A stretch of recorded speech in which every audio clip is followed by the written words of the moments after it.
What's up, you guys? Welcome back to my channel. My name is Coach Magali. If you're new here, if you're coming back, thanks for being here and thanks for watching.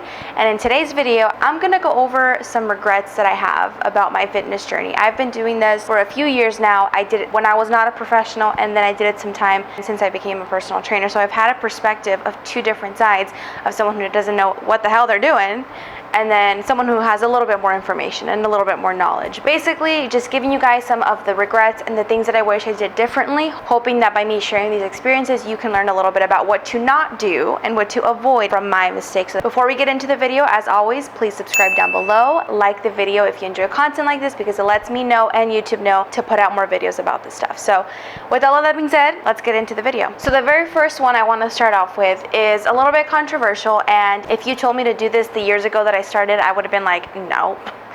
Hence why it was a mistake. But take advantage of the free session that most gyms offer you. I know it's very intimidating. I know they're gonna try to sell you up but I think the main benefit to these sessions, you get the opportunity to work with someone who works at the facility and knows the equipment and will show you how to set up and use it.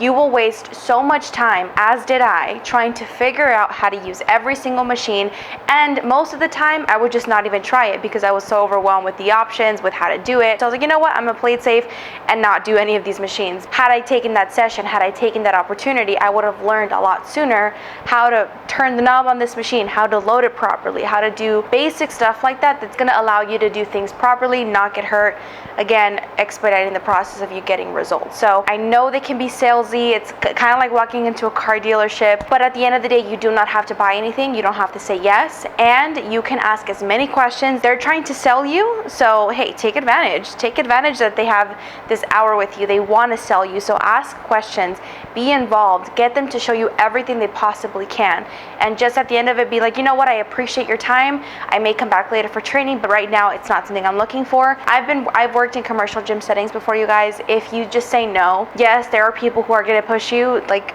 with anything, but once you say no and you're very firm on that, people usually understand it and won't try to keep pushing it down. And I wish that I did this sooner, because I never took that class and I had to learn everything on my own, and that's why it took me so goddamn long. I just think of the progress that I could have made at this point if I had given myself more opportunities to work with people who knew what they were doing and not just trying to figure it out on my own. The second thing I want to say is I regret not taking more photos, not recording myself as much as I wish I did. Trust me, I understand the hesitation. I understand not wanting to see yourself in maybe not the way that you want to look. I know it can be intimidating, and it's something that most of us want to avoid, hence why I did it. However, 4, 5, 6 years later now, I look back, but I wish that I documented so much more. I can really appreciate progress when you look back and zoom out and you have those different data points to compare. I remember being in those early stages where I didn't want to take videos, I didn't want to take photos, I felt uncomfortable, I felt weird. I regret that, I truly do, and I think it's one of those things that you don't appreciate it until you don't have it and wish you did. It's gonna mean so much to you and your progress when the time comes and it's been a few years and you look back on those photos and videos. And in the moment, it will feel silly, you'll feel kind of dumb for doing it, but again, years down the line, you're gonna be really glad you did it. Third regret of mine is that I didn't fully commit at first. Sometimes it takes a little bit longer for us to get used to going to the gym, to make it a plan, to make it part of our daily life. It's a transition, it's something new, something that you have to get used to. However, I didn't commit to the gym truly for like the first 2 years, which is why I say my journey took so long, like years, because the first 2 to 3 were me fucking around. I was literally just going every other week, and then at the end of the year, I'd look back and be like, nothing's changing, it must not work. Well, because you're not going consistently, you're not committed. And this doesn't mean that in order to commit, you have to change your entire life. It literally just means commit to yourself. And what that meant to me was sitting down one night. I very vividly remember this. I sat down one night, I was looking at my semester, and I was like, I really want to make the most out of my last semester. What do I fill those spots in with? And I was like, the gym.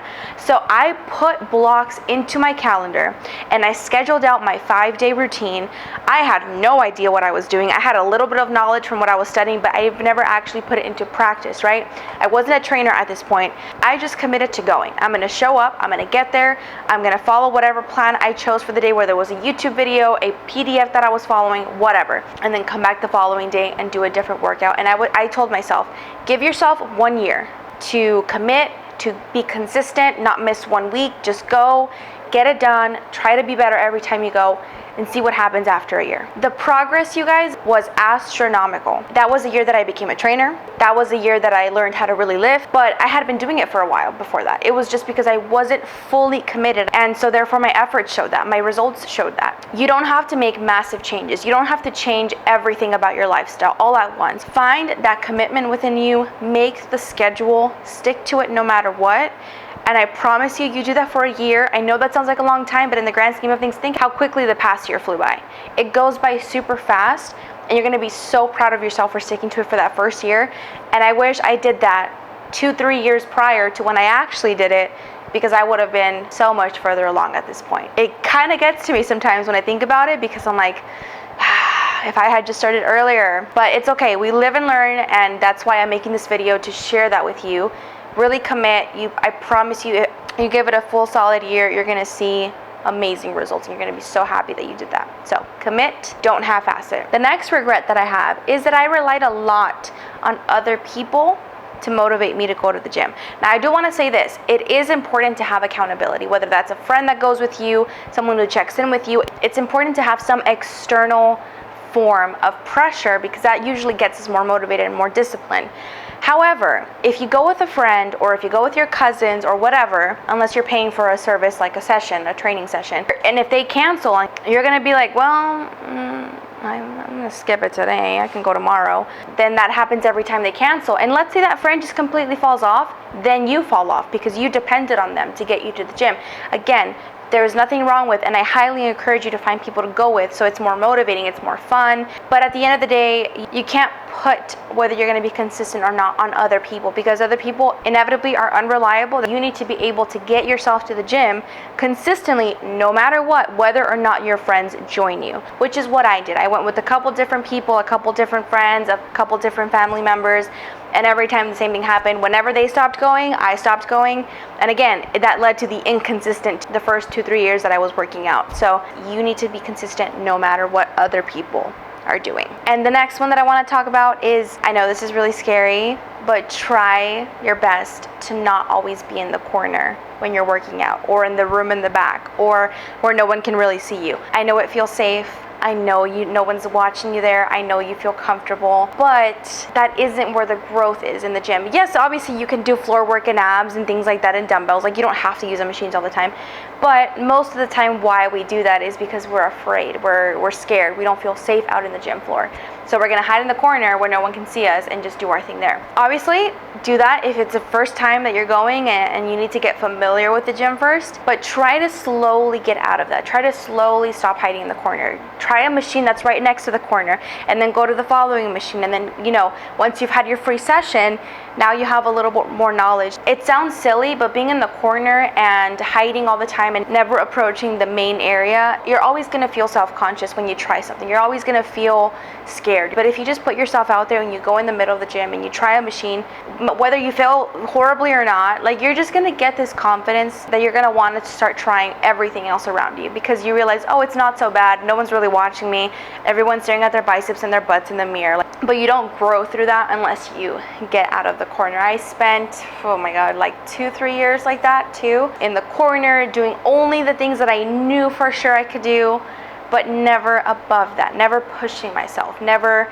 trying something new, never getting a bar in my hands. That's why it took so long for me to see the results. It wasn't until 2-3 years in where I started experimenting with these weights. That's when I fully transformed everything. Start in the corner if that feels right to you and you feel safe there, but once you get that and you're going consistently to the gym, branch out, try a machine. Again, with the session information that you had previously, start trying different machines and getting accustomed to that. The next one that I want to talk about, triggering. Don't let people discourage you from going to the gym and pursuing your goals. Family, friends, spouses, partners, whatever. People are going to look at you and they're going to be uncomfortable with the fact that you are willing to do what they are not. But they're going to talk shit about you. They're going to make you feel like you're this loser, or, oh, you're changing and you're prioritizing yourself and being selfish. Oh, you're one of those people. Oh, she's healthy. Oh my god, she can't have any fun anymore. It sounds silly. It sounds dumb. Like, yeah, of course that shouldn't bother you, but it does. It does bother you, especially when you're just starting out, those little comments are always in the back of your mind, and they always kind of get to you.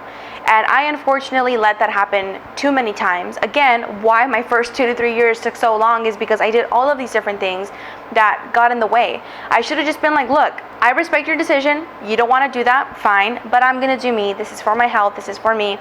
And I would appreciate if you just offered support, or maybe just don't say anything at all and leave it at that. Because I'll tell you what, this is the funny reality about this, is that those same people years later will turn around and ask you,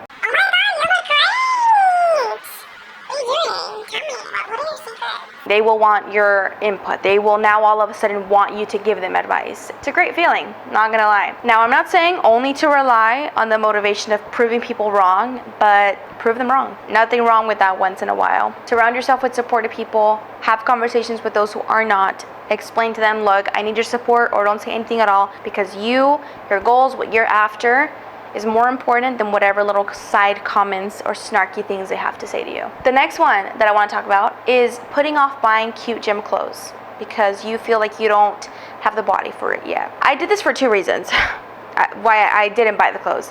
I wanted to buy those cute like leggings and the sports bra that all the cute girls were wearing. But at the time, I was with someone who thought that was not a good thing and didn't let me, and I let them not let me. I also was very insecure. So those 2 things combined, not a great combo. So I never wore the cute clothes. I always wore baggy t-shirts, just not stuff that I felt comfortable in. And I regret that so much, because when you feel good, when you see your outfit and you think that's cute, it doesn't have to be expensive. I still to this day do not buy expensive workout clothes because I destroy them completely. They don't have to be expensive. Now there's so many options on Amazon, Target, Walmart, whatever. Buy clothes that make you feel good and make you feel confident and make you feel like the best version of yourself. Because when you feel good in your clothes, when you see yourself and you're happy with it, you're gonna perform better. You're gonna have a better workout. You're gonna be more motivated to go. And I know a lot of people say, oh, it doesn't matter, just wear whatever, it's a gym, who cares? I care, and I'm sure you care. And if there's any opportunity we can find to make this an easier journey, to make it more motivating, to make it more satisfying, and one of those things is just simply to buy nicer clothes,